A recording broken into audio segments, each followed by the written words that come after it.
YouTube community, Frankie Valli and the Four Seasons fans, random people on the internet. My name is Giggens, and we're here today to talk about two albums.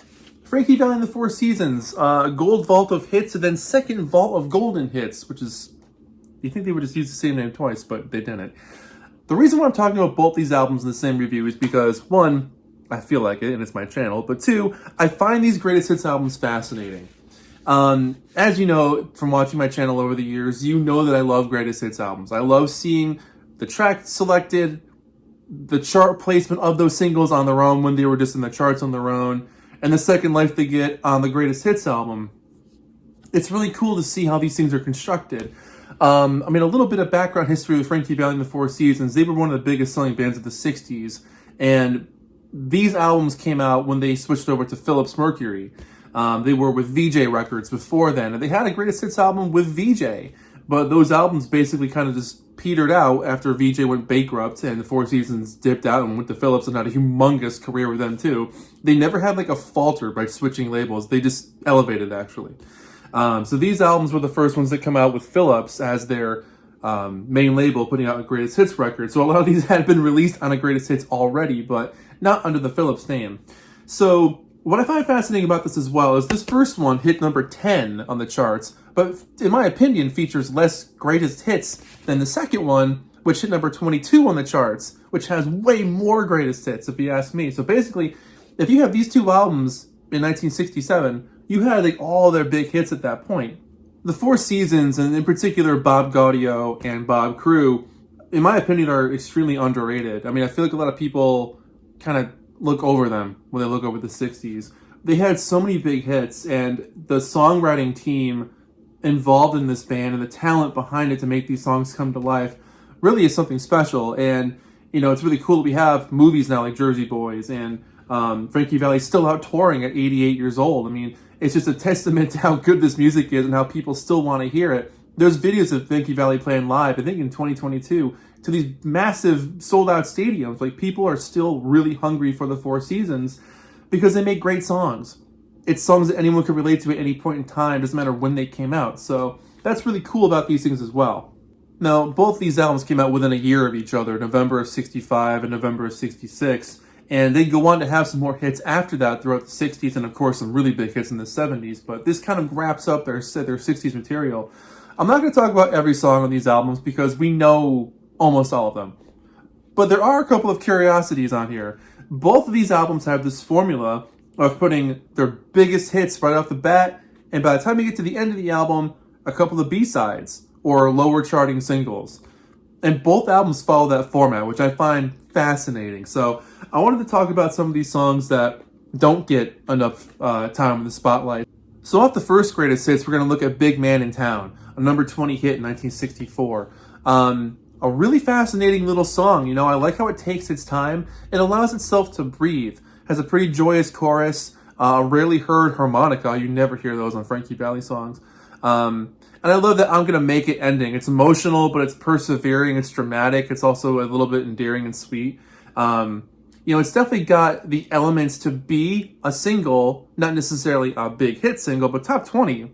I'd love to have a top 20 single. I think it's a great track. On side 2, we have the song Girl Come Running, and I really enjoy this one. It's got a really cool build up to the chorus, and overall a pretty chill song. It doesn't necessarily have that spark of a big hit single, which is why it hit number 30 on the charts, but it's decent, and it kind of chugs along well enough. And the B-side to it, Cry Myself to Sleep, is one of my favorite Frankie Valli songs ever. It's really calm, mostly led with acoustic guitars. There's a really nice xylophone playing throughout. Gentle background vocals, a really endearing vocal from Frankie. Truly a great song. One of the songs that, you just don't see pop up on greatest hits albums ever again, basically, after this. But that one, Cry Myself to Sleep, it's the last song on the album, is definitely worth checking this out for that one song in particular, besides all the other great tracks on here.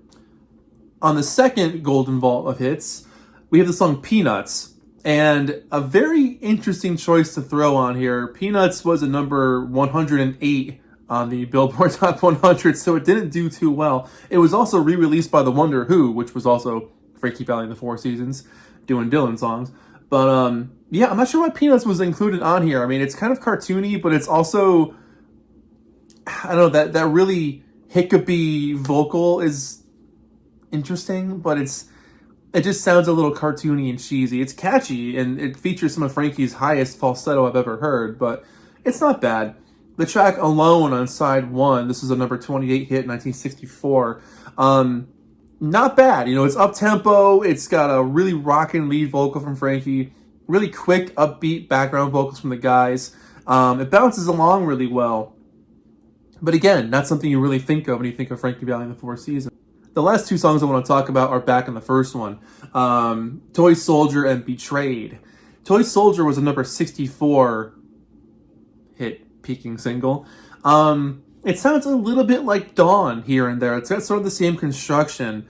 It's got some really cool guitars in it as well. But it seems to be a bit of an anti-war song, but also seems to be a bit of a song where this guy's off to war and his girl has decided to leave him and go to somebody else.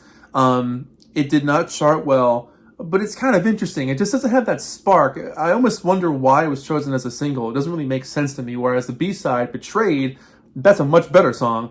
You know, it follows a standard sort of formula, if you will, well constructed, and the sadness in the chorus is really well presented. You definitely feel the emotion from the guys in that chorus, but I almost would have picked Betrayed as the better choice. Toy Soldier, while interesting, I think makes a better B-side. But what I find fascinating is like they did those songs and Let's Hang On came out and it brought them back up to the top of the charts again, because that song was humongous for them. That was a number 3 hit, and it was their biggest song for a handful of singles at that time. So, you know, it was good to have that on the album, but it's also really cool to have some of these other songs in the album as well. Here's the back cover to both. Volume 2, Volume 1. I love these back covers. This one in particular, someone wrote side 1 and side 2 because both of them don't have a split where it says where that is. It just lists the songs, which is kind of weird for an album for back then. So there you go, Frankie Valli and the Four Seasons. I guess you can just call them the Four Seasons, but yeah, fantastic work. Definitely, I would say an underrated band these days. I feel like they're a little bit overlooked when you look at the 60s body of work that exists. But there's some fantastic songs on here, and I love greatest hits albums purely for the head scratcher moments. And there are a handful of head scratchers on this album, or both of these albums. So give these songs a listen, the ones that I picked out. Big Man in Town, Betrayed, Toy Soldier, Cry Myself to Sleep, Girl Come Running. Definitely check out Cry Myself to Sleep. That one is definitely, for me, one of the best songs they ever did. It's just got a lot of emotion, and it feels slightly different from what they normally do, but it's very catchy in the sense that it's catchy because it's different, if that makes any sense. Yeah, I love these albums. I'm going to collectively give them both a 7 out of 10 because I feel like they could have waited and made one really solid album in like 1967, just put all the big hits into one album. But then again, it's kind of nice because you get these B-sides and stray singles that didn't chart well. They get to have a home on these albums. So for me, that's kind of cool. So there you go. Frankie Valli and the Four Seasons, Gold Vault of Hits, second vault of golden hits. What are your thoughts on these albums? Let me know in the comments below. We'll talk about Frankie Valli and the Four Seasons. Thanks again for watching, guys. My name is Giggens. See you guys in the next video. Take care of yourselves. Bye.